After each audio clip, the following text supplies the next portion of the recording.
आपको कभी स्वयं को किसी से कम नहीं आंकना चाहिए।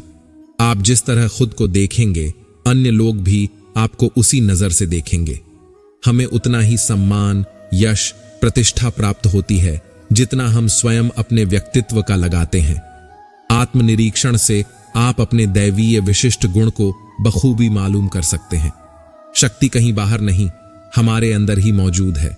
एक प्रसिद्ध चित्रकार के जीवन की एक घटना है। उसके पास एक धनी कला प्रेमी चित्र खरीदने आया। उसने एक चित्र को देखकर उसका दाम पूछा। चित्रकार ने उसकी कीमत 50 गिन्नी बताई। कला प्रेमी ने छोटे से चित्र की अधिक कीमत पर आश्चर्य जताया। इस पर कलाकार ने कहा, पूरे 3 साल निरंतर परिश्रम करने के बाद मैं इस योग्य बना हूं कि ऐसे चित्र को 4 दिनों में बना सकता हूं। इसके पीछे मेरा वर्षों का अनुभव, साधना और योग्यता छिपी हुई है। कला प्रेमी उत्तर से संतुष्ट हुआ और उसने चित्र खरीद लिया।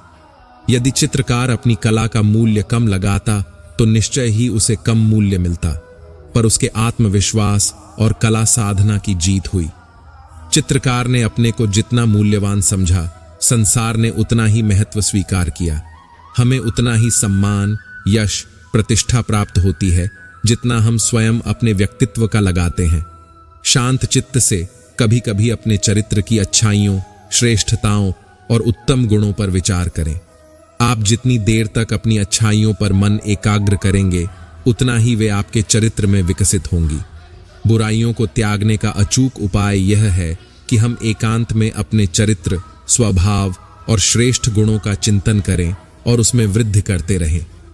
मनुष्य के मन में ऐसी अद्भुत, गुप्त, चमत्कारी शक्तियां दबी पड़ी रहती हैं कि वह जिन गुणों का चिंतन करता है, गुप्त रूप से वे दिव्य गुण उसके चरित्र में बढ़ते रहते हैं। आत्मनिरीक्षण से आप अपने दैवीय विशिष्ट गुण को बखूबी मालूम कर सकते हैं या किसी योग्य चिकित्सक की सहायता ले सकते हैं। अब्राहम लिंकन की उन्नति का गुण यही था। उन्होंने निरंतर ध्यान और मनोवैज्ञानिक अध्ययन से अपने छिपे हुए गुणों को खोज निकाला। एक पुरानी उक्ति है, मनुष्य अपने मन में स्वयं को जैसा मान बैठा है वह वैसा ही है। हम देखते हैं कि अनेक अभिभावक दूसरों के बच्चों की मुक्त कंठ से प्रशंसा करते हैं और अपने बच्चे की बुराई। वे बच्चों को डांटते फटकारते हैं। नतीजतन उनके बच्चे बड़े होकर घर से भाग जाते हैं या घर पर नहीं टिकते। अभिभावक अपने बच्चों का कम मूल्य लगाते हैं, फलस्वरूप समाज भी उन्हें घटिया दर्जे का ही मानता है। आपको अपनी शारीरिक, मानसिक, बौद्धिक, आध्यात्मिक और अनेक शक्तियों का ज्ञान नहीं है। आप नेत्रों पर पट्टी बांधे अंधाधुंध आगे मार्ग टटोल रहे हैं। आप कभी अपने गुणों, अपनी विलक्षण प्रतिभा, अपनी विशेष ईश्वरीय देन के बारे में खूब सोचिए। त्रुटियों की उपेक्षा कर श्रेष्ठताओं की सूची बनाइए। उन्हीं पर विचार और क्रियाएं एकाग्र कीजिए। यह अपनी श्रेष्ठताएं विकसित करने का मनोवैज्ञानिक मार्ग है। यदि आप अपनी गुप्त शक्तियों के सहारे आगे बढ़ने लगें, मन को सृजनात्मक रूप में शिक्षित कर लें, तो जीवन फूलों की सेज प्रतीत होगा और अनेक कार्य आप पूरे करने लगेंगे।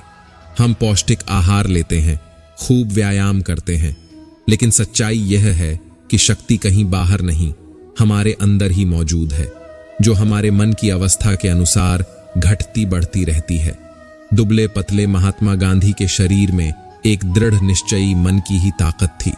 उस मन की शक्ति से ही उन्होंने विदेशी राष्ट्र की जड़ें खोखली कर दी थीं। आप में भी असीम शक्तियां भरी पड़ी हैं।